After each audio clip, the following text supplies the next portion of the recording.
Hey, what's up everybody? This is Like It's 1985 and this is a review of Iron Man, the Armored Avenger Legends Series, Hulkbuster Iron Man.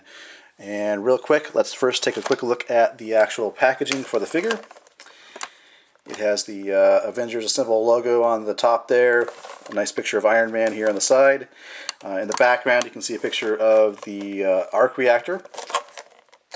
And on the back, of course, you got to look at other figures in this line, such as the Mark VI Iron Man, Titanium Man, and War Machine. As I look at the actual bio for Hulkbuster Iron Man.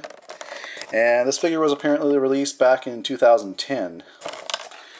So, starting off this review, I decided to go ahead and show you some size comparisons of this Hulkbuster Iron Man that we're going to review today.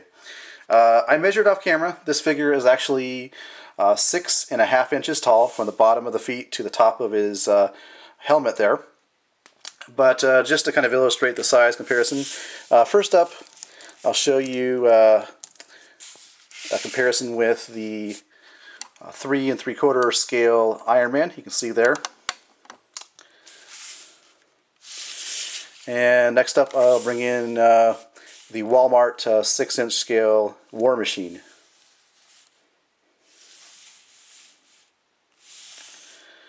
So unfortunately I don't have any other Hulk figures other than Red Hulk and World War Hulk. But just briefly I'll show you the comparison with those figures. Not that they really have anything to do with the scale wise, but just in terms of size.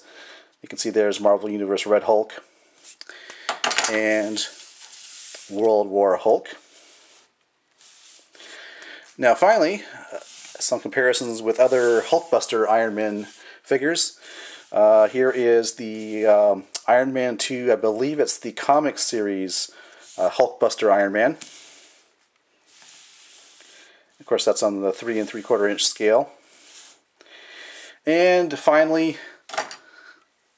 the big guy himself. This actually is the Toy Biz Marvel Legends Hulkbuster Iron Man, and he is a beast. And you can see him compared next to the figure we're reviewing today. So there you go. And let's take a quick look at the actual figure itself real closely here.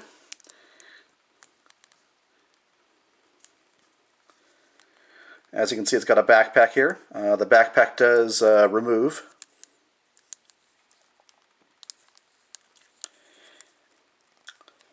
Got some nice detail here on the actual bottom of the boot. I like that attention to detail. That's really good. So first, looking at the actual backpack. These, whatever these are, these devices on the bottom here are both on ball joints. So they can go around and move like that. Whatever this is just on a swivel type of joint. And then you have the actual missile feature here, also on a swivel joint. And of course the missile does work and fires off just as you expect it to.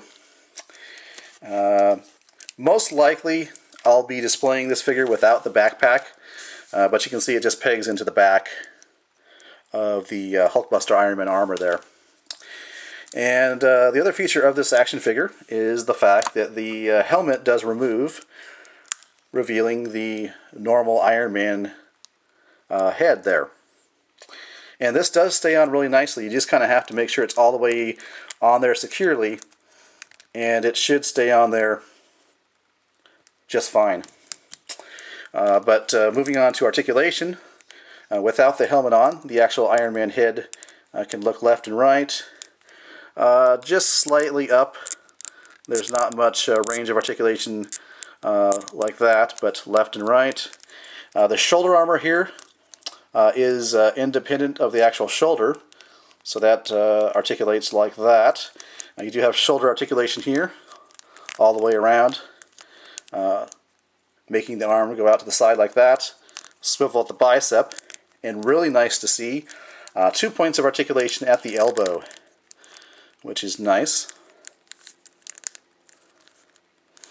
And then the actual wrist itself does rotate around. And there actually is also a hinge there, allowing this sort of motion there.